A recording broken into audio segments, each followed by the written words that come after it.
Welcome back to Secrets of Buried Stories. For centuries, Paris has been celebrated as the city of light, a beacon of art, romance, and vibrant life. But beneath the cobblestone streets, hidden from the sun, lies another Paris, a silent, sprawling necropolis known as the Catacombs.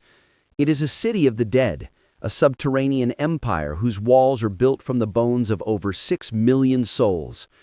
While a small, sanitized section is open for tourism, the true catacombs are a vast, forbidden labyrinth of ancient quarry tunnels stretching for hundreds of miles, a dark kingdom holding secrets that were never meant to be unearthed. The story of the catacombs begins in the late 18th century. Paris was facing a public health crisis. Its ancient cemeteries, located within the city center, were literally overflowing.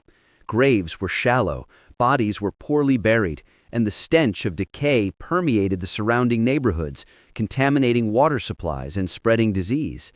The situation was untenable. The city needed a solution, and it found one in the extensive network of limestone quarries that lay empty beneath its streets.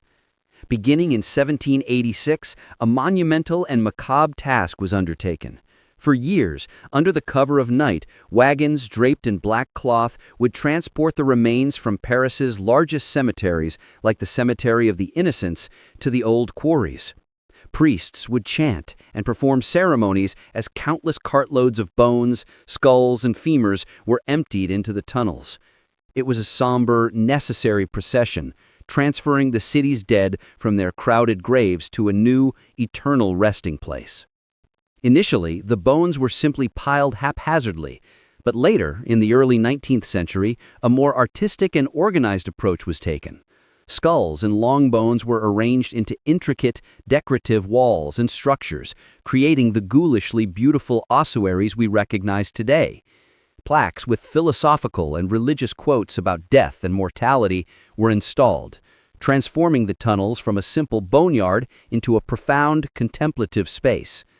A small section was eventually opened to the public, a controlled glimpse into this subterranean world.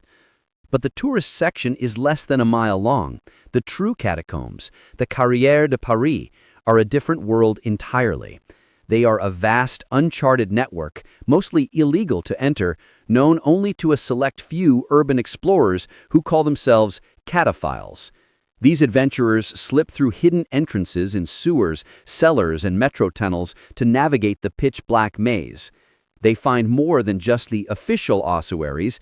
They find forgotten chambers, secret meeting spots, underground art galleries, and tunnels that stretch for miles, some partially flooded, some dangerously unstable. And it is here, in the forbidden zones, that the true legends of the catacombs reside. Stories abound of people who have ventured too deep and become lost, their lights failing, their maps useless in the disorienting, repetitive darkness. The most famous of these tales is that of Philibert Aspert, a doorkeeper who, in 1793, supposedly entered the catacombs through a staircase in his hospital cellar seeking an old stash of liquor. He became lost, and his body was not found until 11 years later, identified only by the set of keys he still carried.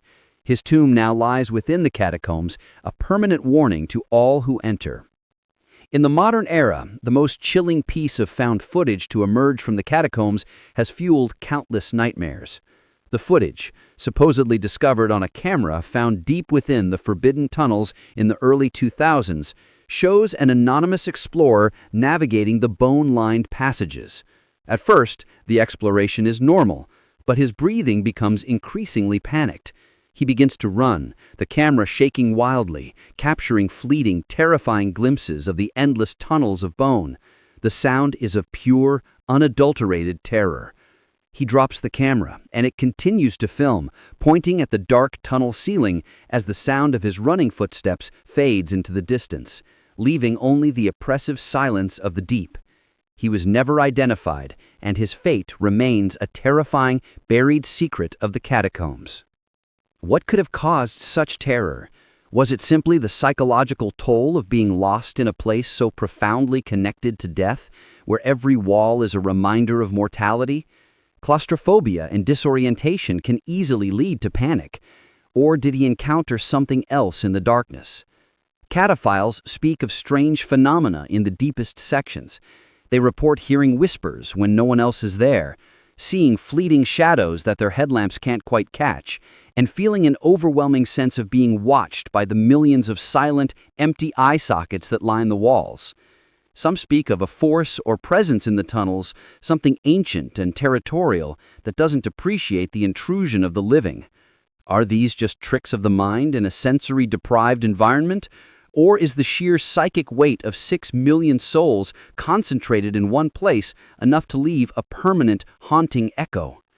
The buried secret of the Paris Catacombs may not be a single discoverable thing, but the very nature of the place itself.